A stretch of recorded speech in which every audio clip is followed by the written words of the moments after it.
Assalamualaikum warahmatullahi wabarakatuh. Perkenalkan, nama saya Friantuete dari kelas PGMI 2C. Yang saya hormati yaitu Bapak dosen pengampu Filsafat Pendidikan yang saya sebut nama beliau Bapak Firman Sidik, MPDI.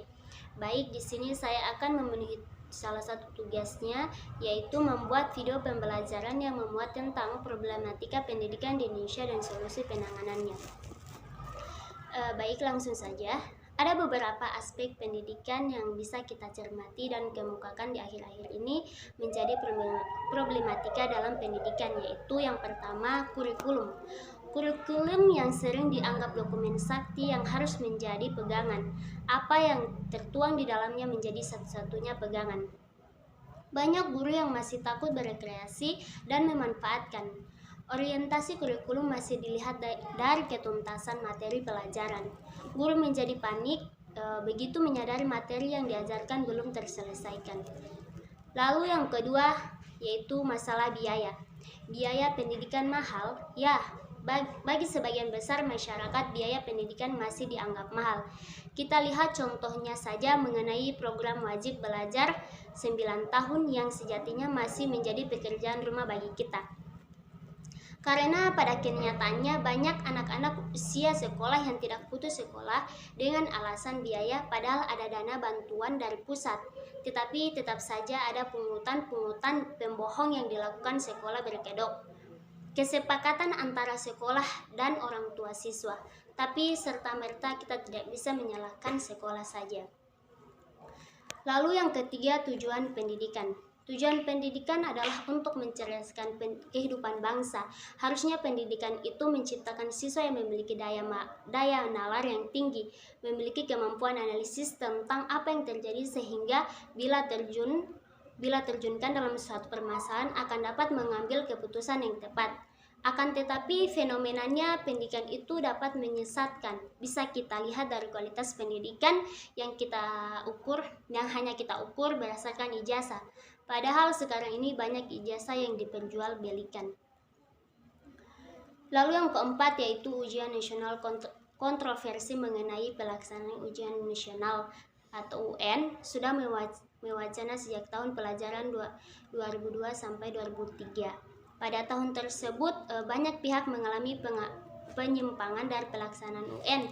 Yang pertama, bahwa yang dinilai dalam UN hanya aspek kognitif peserta didik. Namun dalam kependidikan, kemampuan peserta didik meliputi 3 aspek, yaitu yang pertama aspek kognitif, afektif, dan psikomotorik. Penyimpangan yang kedua yaitu bahwa standar pendidikan dilakukan secara sepihak oleh pemerintah. Hal ini tentunya merampas hak guru dalam melakukan penilaian. Yang ketiga, UN memperhatikan proses. Dan yang keempat, penyimpangan yang keempat yaitu UN memberikan beban sosial dan psikologis kepada siswa. Siswa yang berhasil menghafalkan pelajaran yang di UN-kan. Yaitu yang kelima, fasilitas pendidikan. Akhir-akhir ini banyak kita mendengar dan melihat di televisi berita tentang sekolah-sekolah yang hampir roboh, di mana anak-anak terpaksa belajar di luar kelas. Miris melihat ini. Bahkan sampai sekolah yang berada di ibu kota pun pernah mengalami kejadian seperti ini. Negara ini memiliki anggaran pendidikan yang tentunya dapat menanggulangi permasalahan seperti ini. Lalu untuk solusi bagi problematika pendidikan di Indonesia. Penyelesaian masalah pendidikan seharusnya tidak dilakukan secara terkotak-kotak, tetapi harus dilakukan dalam suatu tindakan yang menyeluruh. Misalnya, jika pemerintah hanya menaikkan anggaran, sumber daya dan mutu pendidikan masih rendah, maka apa yang diterapkan tidak akan tercapai.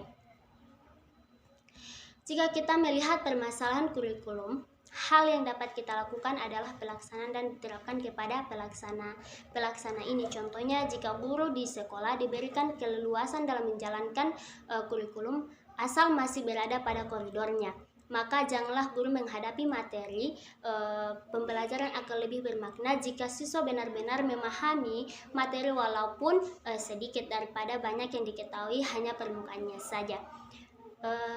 Menyentil tentang masalah biaya, jika semua pemangku pendidikan menjalankan program dengan benar. Anggaran pendidikan di negara ini kurang. Sayangnya dengan adanya permainan oknum-oknum, segala hal menjadi kurang. Pemerataan penerimaan dana pendidikan pun tidak seimbang.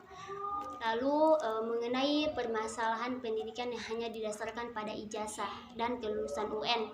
Ijazah memang penting untuk menunjukkan legalitas kemampuan kita, tetapi akan membutuhkan memerlukan ijazah lebih dari proses perolehan ijazah. Tidak ada benarnya dengan UN. Sebenarnya pelaksanaan UN masih relevan, tapi dalam prosesnya masih ada yang perlu diperhatikan dan dibenahi. Contohnya, standar kelulusan lebih baik disesuaikan dengan kondisi dan lingkungan masing-masing siswa. Jika menyangkut masalah sarana prasarana, tentunya akan berpulang lagi pada komitmen pemerintah dan pemangku pendidikan terkait, dan tidak terlepas pula yang sudah dibahas di atas bahwa semuanya harus dikembalikan ke pribadi pemangku kepentingan. Apakah mereka berniat untuk benar-benar berguna bagi negara atau sekedar mencari keuntungan di tengah kondisi pendidikan bangsa ini. Baik, itu saja yang bisa saya sampaikan. Lebih dan kurangnya saya mohon maaf. Wabillahi taufiq wal hidayah. Wassalamualaikum warahmatullahi wabarakatuh.